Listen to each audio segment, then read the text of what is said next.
Welcome to our ARC Webcast. I'm David Humphrey, Research Director at ARC Europe, and I'm in our virtual studio today with Andreas Schiesslbauer of Audi and Samuel Pasquier of Cisco, and we are here to talk about Edge Cloud for Production, the pioneering initiative at Audi that has brought Edge Cloud architectures and virtualization to the shop floor.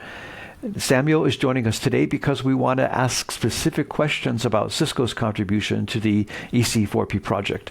I want to start with introductions. Andreas, can you tell us a little more about yourself and what you do at Audi?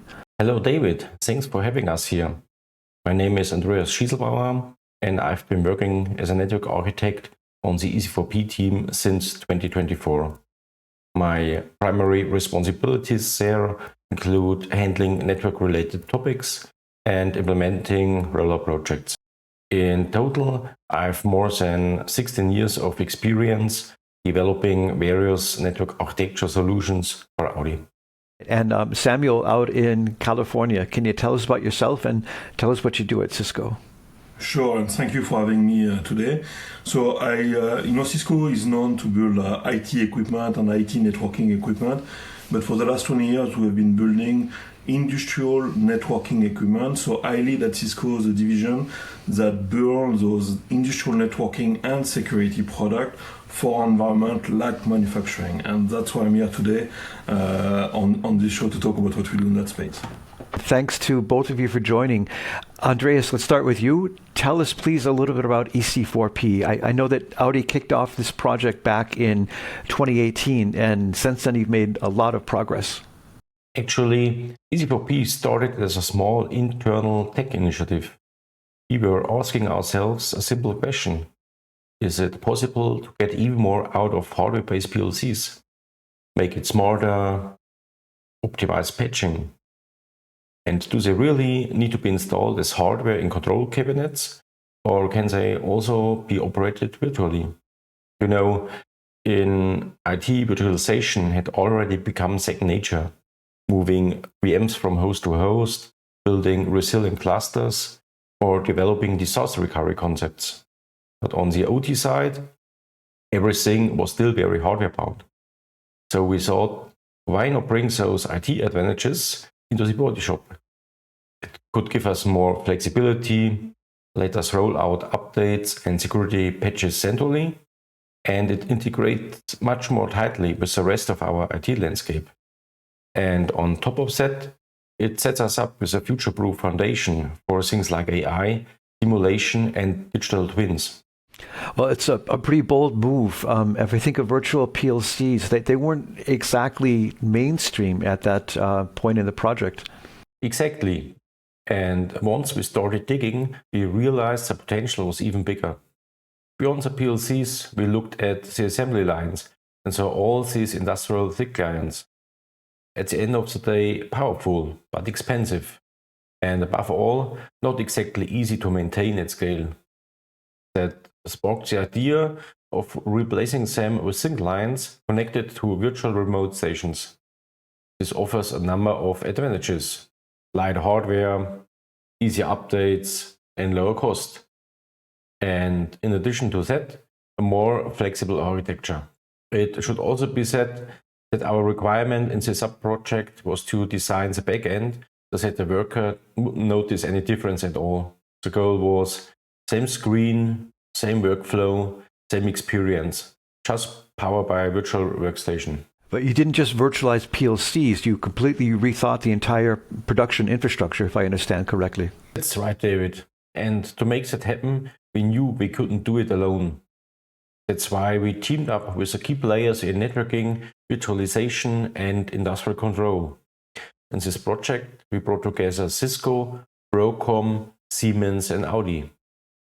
Each partner brought a crucial piece of the puzzle: the network solution, the virtualization platform, as well as the VPLCs. And honestly, it was exactly this combination that enabled us to push the boundaries of what is possible in a modern production environment. All right, let's turn to Samuel. Samuel, when the industrial community talks about the EC4P project, and there's a lot in the press about it, the focus is often on the virtual PLC. My response is always virtualization, just for the sake of virtualization, offers no real advantages. You first need to put in place the right architecture to support the virtualization, and that includes modern networking as the foundation. So in conceptual terms, can you tell us what the architecture looks like? Yes, David. So, Andreas said something very powerful before. He said, it's the same screen for the operator. It just, we virtualize the software that is running to be running somewhere else. So the whole architecture is simple. The software runs better into a data center. In a data center with modern technology, you have this elasticity of compute, memory, storage, and even GPU to go to use cases like AI, Andreas mentioned. So the whole architecture is very simple. Is you take two devices that are on the plant floor, that believes they're on the plant floor, but actually you make them go and talk to the data center without telling them. So the architecture is really to create those kind of architecture where the drive, the HMI talk to the virtual PLC, thinking they are next to each other, but in fact the PLC is in the data center. And what Cisco did is all the networking technology to make them believe they are next to each other. So it doesn't change the behavior of the application. And that's critical to be able to virtualize the plant floor. Right? So it sounds like you delivered a lot more than just boxes, just switches. It sounds like there's a lot of engineering. Can you describe that part of the contribution? Sure. So obviously there is the technology, the product. We love our product. We love our solution. But I think the key when you want to go into such a transformation of the industry is to test, to validate. So what we've done with Audi, Broadcom, and Siemens is we build a replica of the plant floor in the Cisco lab on the East Coast in US, where we could test the technology. You want to push the technology to failure. You want to test what happens if we cut here, what happens if this device goes down, what happens if I push the scale, if I push way more data, what happens if my network becomes very congested with a lot of traffic. So that's really was the key of what Cisco did, is to be able to build this replica of the factory, to test everything and document everything. Because the goal is we do it once, we test it, we validate it, we approve the architecture, we know it's going to work, we have confirmation it's going to work, even in the worst case, so other people can replicate.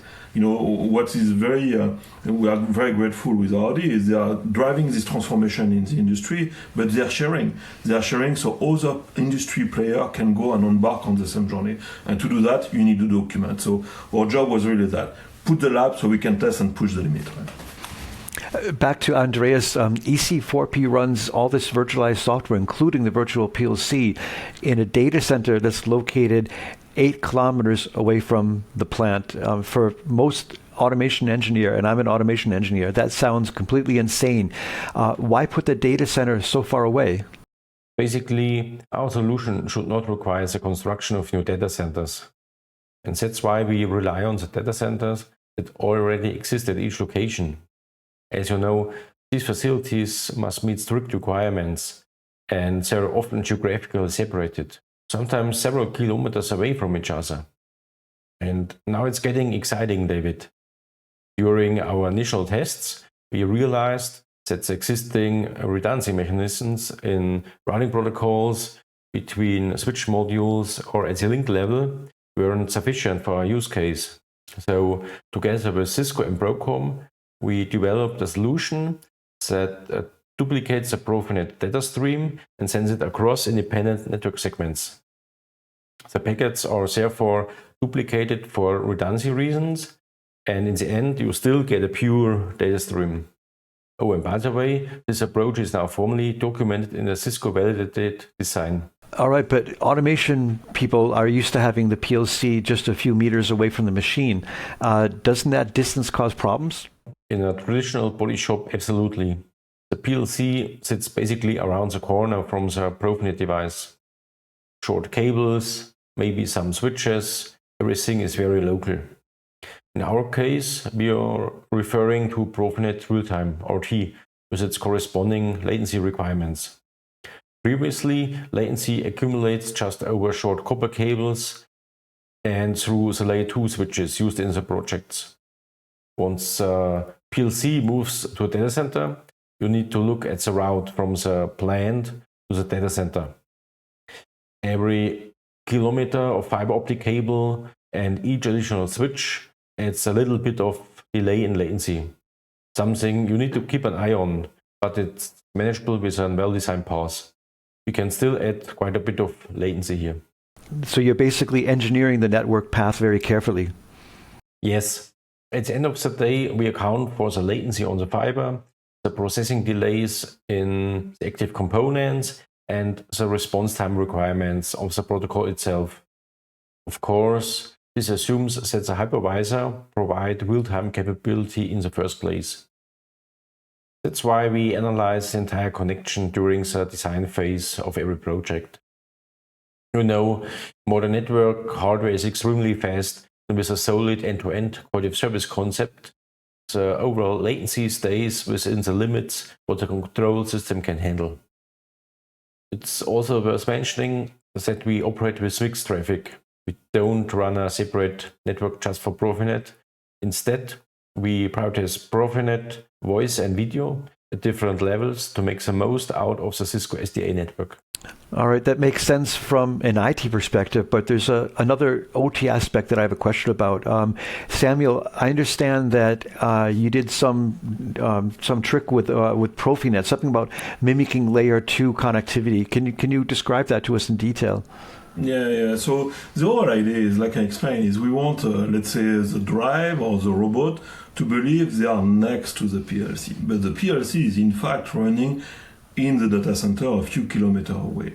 So what we have is use technology like software-defined access, where we build, think about it like some sort of tunnel. So we make the application believe that they are in the same layer 2 domain next to each other.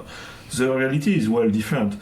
As much as we'd love to have a direct cable between, let's say, the drive and the robot to the PLC in the data center, it's not realistic to have an 8-kilometer cable between each robot and the PLC in the data center. So you have to fake it. Let me take an analogy to explain a little bit what we've done. It's like you're taking a flight, right? You want to go from San Francisco to, let's say, Ingolstadt to Audi, right? Most likely you may not find a direct flight, you will have to do layover. And that's what's happening in the network. To go from the PLC to the robot, you will have several layover. The trick that what Cisco is doing is making sure your layover are almost like direct flight. So you're not spending 2 hours in the airport between your flight, you land, you take off right away. That's kind of the kind of thing that we've done. And on top of that, what we do is, well, we want to make sure you don't lose your suitcase when you travel. So we make a copy of the traffic, we send it to 2 different paths, and we deduplicate the traffic when it arrives at the PLC, so we only give you one of the suitcases at the end, right? That's really the trick. So it's really short layover, so very low latency, and deduplication of the traffic to make sure you are guaranteed that the packet will reach the other end, right? That's kind of the idea, in a very high-level view of what we do on a technology standpoint. All right. Well, that's a lot of great technical information. But Andreas, tell me, what was it like working with the people from Cisco, the engineers? Did you actually work as a team, and the same with all the other vendors? How did that work out? Honestly, it was fantastic. We really did operate as one team for years. And not just with Cisco and the other vendors, but also with our own Audi IT colleagues. The network team, the server team, everyone was deeply involved. That a kind of cross-functional collaboration was something really special. It sounds like a pretty unique setup. Tell us more. For example, Cisco took on a lot of roles, both technical and organizational. We started with the use case discussions, then moved into design and planning phase as one team. And from there, it became a very iterative process. Testing, validating, refining. Sometimes at our side, sometimes in the Cisco US lab. And I guess with a system like EC4P, you can't just look at one piece in isolation. Exactly, David. And you have to look at the whole chain end to end. The virtual PLC, the hypervisor, the network, and the Profinet devices. And at every layer, new software features were coming in that we needed to test. This is also where Audi's IT teams played a crucial role. Well, it sounds like a real team effort. To Samuel, I'm still kind of fascinated by this distance between the hosting of the software and the actual machinery that is operated. Can you shed some light on this? How does Cisco solve that distance? I think you talk about tricking the PLC to making it think it's actually on site when it's really 8 kilometers away. I've heard that language used. Yeah, so once again, I mean, I think you understood my analogy of the layover. So let me be very tangible. The layover, so the change between your packet goes through the network and need to go from one hop to another hop and so on. The time it takes is from end to end, from your start from the PLC to the robot, or from the robot to the PLC, is roughly below 100 microsecond. That's what we have tested and validated, right? So now, at the speed of light and with this kind of latency, the distance doesn't really matter. You have to think, like Andreas was mentioning, the software is not running in the cloud. The software is running in the local data center of the factory, and we are really making sure that the application doesn't realize how far the information needs to go. And the key is to make it reliable, so it's kind of sustainable, because you can imagine when you go through many up around 8 kilometers, the trick, if something happens, the factory need to run. You still need to produce those awesome cars. And I will tell you a small anecdote that was very funny. When we started to deploy with Audi on-site in production in Necklarsson, suddenly they realized that one of the fiber was down. So they have a monitoring system. They realized that someone was digging and actually cut one of the fiber. And they were surprised because the factory was still running. And that's when they were like, wow, the architecture is actually working. And that's really the key, because you duplicate the traffic even when someone is digging, and unfortunately, it's a live event, something happens sometimes, you cut the fiber, well, you don't realize it because the system is designed to have this redundancy. So that's really how we can solve. So the 8 kilometer, I know it can be impressive, but it's not. Think speed of light. When you think about the speed of light, then you can go very far, right? It doesn't really matter. All right. Well, it sounds like the first testing phase of EC4P has been very successful. Congratulations to both of you on that. Andreas, where does EC4P go from here? What are the next steps? Things have really taken off. You walk along the assembly lines and see our single line set up everywhere. On the other hand, it's incredible to stand next to robotic cells which are controlled from the data center. It sounds like you're scaling up on multiple fronts right now. Actually, the VPLCs in the data center are one part of the story, but the ecosystem around them, the tools, the management layers, the operational workflows, that's just as important. We want to continue expanding that ecosystem and start using additional software features that will give us long-term benefits. Can you give us an example? Let's take a look at the management plane. We are working closely with Cisco to deepen integration into Catalyst Center. In other words, this will make operations even smoother and more scalable. And then there's the software side of the VPLCs themselves. We are looking at new features, including AI-related capabilities. With the Cyber Resilience Act coming, this also gives us the flexibility to respond quickly from an IT security perspective and adapt the system as the regulations evolve. I love that. You're not just scaling what you have, but pushing the boundaries of what's possible, it sounds like. That's the goal now. EC4P started as an experiment, has gained momentum, and is now evolving into a platform for innovation. All right, let me ask the same question to Samuel about the future. What can we expect from the cooperation between Cisco and Audi on EC4P in the future? What's coming? So maybe I should start by being once again thanks Audi for the trust over the years to go where we are. Now Audi and EC4P is in production and scaling up, so the scale is going very well.